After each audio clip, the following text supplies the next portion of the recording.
Hi, hello, welcome back to All About Bio Malayalam. ഇന്നത്തെ നമ്മുടെ topic vascular and non vascular plants ആണ്.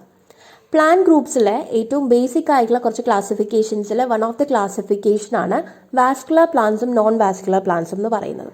Whole plant ഗ്രൂപ്പിനെ തന്നെ ഈ രണ്ട് കാറ്റഗറീസിൽ നമുക്ക് പിരിച്ചിടാൻ പറ്റും. Vascular plants and non vascular plants. Vascular സിസ്റ്റത്തിന്റെ പ്രസൻസ് ആൻഡ് ആബ്സെൻസിന്റെ ബേസിസിലാണ് ഈ ഒരു ക്ലാസിഫിക്കേഷൻ ഡിസൈൻഡ് ആയിരിക്കുന്നത്. വാസ്കുലർ സിസ്റ്റം എന്ന് പറയുന്നത് നമ്മളുടെ ഹ്യൂമൻ ബോഡിയിൽ ബ്ലഡ് വെസൽസ് എന്ത് ഫംഗ്ഷൻ ആണോ ചെയ്യുന്നത് സെയിം ഫംഗ്ഷൻ ഫുഡ് ആൻഡ് വാട്ടറിനെ അല്ലെങ്കിൽ ന്യൂട്രിയൻസ് ആൻഡ് വാട്ടറിനെ എൻറ്റയർ പ്ലാന്റ് ബോഡിയിലേക്ക് ട്രാൻസ്പോർട്ട് ചെയ്യാനായിട്ട് റെസ്പോൺസിബിൾ ആയിട്ടുള്ള ഒരു സിസ്റ്റം. ഈ സിസ്റ്റത്തിൽ കുറേ അധികം വെസൽസിന്റെ ഇൻവോൾവ്മെന്റ് വരുന്നുണ്ട്. അപ്പോൾ നോൺ വാസ്കുലർ ആൻഡ് വാസ്കുലർ പ്ലാന്റ്സിന്റെ ഒരു ക്ലാസിഫിക്കേഷൻ എന്ന് പറയുന്നത് ഈ പറയുന്ന ട്രാൻസ്പോർട്ടേഷൻ ഫെസിലിറ്റിക്ക് വേണ്ടിയിട്ട് സ്പെഷ്യലി ഡിസൈൻ ചെയ്തിരിക്കുന്ന വെസൽസ് പ്രസന്റ് ആയിട്ടുള്ള പ്ലാന്റ്സും ആബ്സെന്റ് ആയിട്ടുള്ള പ്ലാന്റ്സും എന്ന ബേസിസിലാണ്. അങ്ങനെ ആവുമ്പോൾ നോൺ വാസ്കുലർ പ്ലാന്റ്സ് എന്ന് പറയുന്നത് എന്തായിരിക്കും? ഒബ്വിയസ്ലി ഈ പറയുന്ന പോലെ പ്ലാന്റ് വെസൽസ് അല്ലെങ്കിൽ വാസ്കുലർ സിസ്റ്റം ആബ്സെന്റ് ആയിട്ടുള്ള പ്ലാന്റ്സ് പ്ലാന്റ് ഗ്രൂപ്പാണ് നോൺ വാസ്കുലർ പ്ലാന്റ് ഗ്രൂപ്പ് എന്ന് പറയുന്നത്. ഇവർക്ക് ട്രൂ ലീവ്സോ ട്രൂ സ്റ്റെമ്മോ ട്രൂ റൂട്ടുകളോ ഒന്നും ഉണ്ടാവില്ല. അതായത് ഒരു ടിപ്പിക്കൽ പ്ലാന്റിൻ്റെതായിട്ടുള്ള ഫംഗ്ഷനിങ് ആയിട്ടുള്ള സിസ്റ്റംസ് ഒന്നും ഉണ്ടാവില്ല. ഇൻസ്റ്റെഡ് അവർക്ക് റൈസോയിസ് എന്ന് പറയുന്ന റൂട്ട്സിനോട് സിമിലർ ആയിട്ടുള്ള ഒരു സ്ട്രക്ചർ ഉണ്ടാവും for the purpose of absorption. Typically functioning ആയിട്ടുള്ള പ്ലാന്റ് സ്ട്രക്ചേഴ്സ് ലാക്ക് ചെയ്യുന്നുണ്ടെങ്കിലും നോൺ വാസ്കുലർ പ്ലാന്റ്സും വാസ്കുലർ പ്ലാന്റ്സിനെ പോലെ തന്നെ ഹൈ വാട്ടർ റിക്വയർമെന്റ് ഉള്ള പ്ലാന്റ് ഗ്രൂപ്പ് തന്നെയാണ്. അവർ ഏറ്റവും കൂടുതൽ അല്ലെങ്കിൽ അവരുടെ റീപ്രൊഡക്ഷൻ മെത്തേഡിനൊക്കെയും വാട്ടർ അവൈലബിലിറ്റി വളരെ എസെൻഷ്യൽ ആയിട്ടുള്ള ഒരു ഫാക്ടറാണ്. വാസ്കുലർ പ്ലാന്റ്സിനോട് സിമിലർ ആയിട്ടുള്ള ഷുഗർ പ്രൊഡക്ഷൻ അഥവാ ഗ്ലൂക്കോസ് പ്രൊഡക്ഷനും വളരെ ആക്റ്റീവായിട്ട് നോൺ വാസ്കുലർ പ്ലാന്റ്സിൽ നടക്കാറുണ്ട്. നോൺ വാസ്കുലർ പ്ലാന്റ്സിന് ഹോൺവോർഡ്സ്, മോസസ് ആൻഡ് ലിവർവോർത്ത് ആയിട്ട് എഗെയിൻ ക്ലാസിഫൈ ചെയ്യും. Next is vascular plants. Vascular plants എന്ന് പറയുന്നത് തുടക്കത്തിൽ നമ്മൾ പറഞ്ഞതുപോലെ ആക്റ്റീവ് ആയിട്ടുള്ള വാസ്കുലർ സിസ്റ്റം പ്രസന്റ് ആയിട്ടുള്ള പ്ലാന്റ് ഗ്രൂപ്പാണ്. ഇവർക്ക് ട്രൂ ലീവ്സും ട്രൂ സ്റ്റെമ്മും ട്രൂ റൂട്ട്സും എല്ലാം ഉണ്ട്. അതായത് ടിപ്പിക്കലി ഫംഗ്ഷനിങ് ആയിട്ടുള്ള ഫുള്ളി ഫംഗ്ഷനിങ് ആയിട്ടുള്ള പ്ലാന്റ് സ്ട്രക്ചേഴ്സ് പ്രസന്റ് ആയിട്ടുള്ള ഗ്രൂപ്പാണ്. ഫുള്ളി ഫംഗ്ഷനിങ് ആയിട്ടുള്ള ഒരു വാസ്കുലർ സിസ്റ്റത്തിൽ ഇൻവോൾവ് ആയിരിക്കുന്ന രണ്ട് ടിഷ്യൂ ടൈപ്പുകളാണ് സൈലം ആൻഡ് ഫ്ലോയം, അല്ലെങ്കിൽ രണ്ട് വെസൽ ടൈപ്പുകളാണ് സൈലം ആൻഡ് ഫ്ലോയം.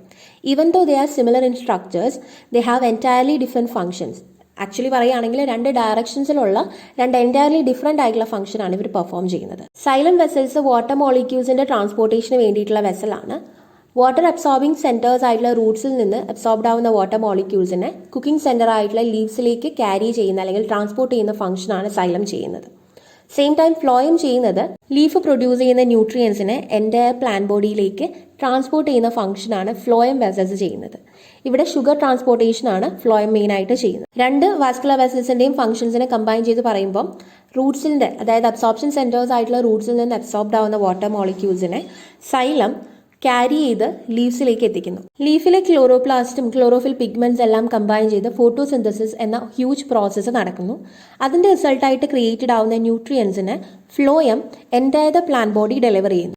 വാസ്കുലർ പ്ലാന്റ്സിനെ എഗെയിൻ 3 കാറ്റഗറീസിലായിട്ട് തിരിച്ചിട്ടുണ്ട്. Seedless vascular plants, gymnosperms or naked seeded plants and angiosperms or flowering plants. Seedless vascular plants അഥവാ ടെറിഡോഫൈറ്റ്സിന്റെ ഒരു ബെറ്റർ എക്സാമ്പിൾ ആണ് ഫേൺസ്.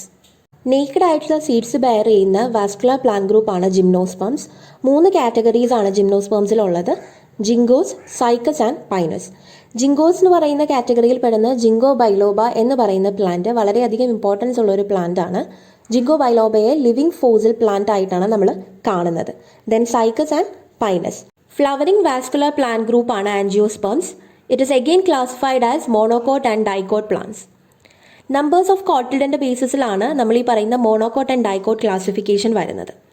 സിംഗിൾ കോട്ടിലിഡൻസ് ഉള്ള സീഡ്സ് ബെയർ ചെയ്യുന്ന പ്ലാന്റ്സിനെ മോണോകോട്ട് പ്ലാന്റ്സ് എന്നും, ഡബിൾ അഥവാ ഡ്യുവൽ കോട്ടിലിഡൻസ് പ്രസന്റ് ആയിട്ടുള്ള സീഡ്സ് ബെയർ ചെയ്യുന്ന പ്ലാന്റ്സിനെ ഡൈകോട്ട് പ്ലാന്റ്സ് എന്നുമായിട്ടാണ് ക്ലാസിഫൈ ചെയ്യുന്നത്. കോമൺ ആയിട്ട് റൈസ്, വീറ്റ് തുടങ്ങിയതെല്ലാം മോണോകോട്ട് കൈൻഡ് ഓഫ് പ്ലാന്റ്സ് ആണ്. നമ്മളുടെ ബാക്കി ഫ്രൂട്ട് ഐറ്റംസ് ഇപ്പോൾ മാംഗോ ആണെങ്കിൽ അല്ലെങ്കിൽ പീ പ്ലാന്റ് ഒക്കെ ആണെങ്കിൽ ഡൈകോട്സിന്റെ ബെറ്റർ എക്സാമ്പിൾസ് ആണ്. ഈ വീഡിയോയിൽ നമ്മൾ ഇന്ന് കവർ ചെയ്തത് vascular and non vascular plant ഗ്രൂപ്പ്സിന്റെ ഏറ്റവും ബേസിക് ആയിട്ടുള്ള ക്ലാസിഫിക്കേഷൻ ഫീച്ചേഴ്സ് ആണ്. നെക്സ്റ്റ് വീഡിയോസിൽ ഓരോരോ പ്ലാന്റ് ഗ്രൂപ്പ്സിനെയും ഇൻ ഡീറ്റെയിൽ നമുക്ക് പരിചയപ്പെടാം. And that's all about today's bio. If you like this video, don't forget to hit the like button and also subscribe this channel for more informative video like this. Thanks for watching and keep learning.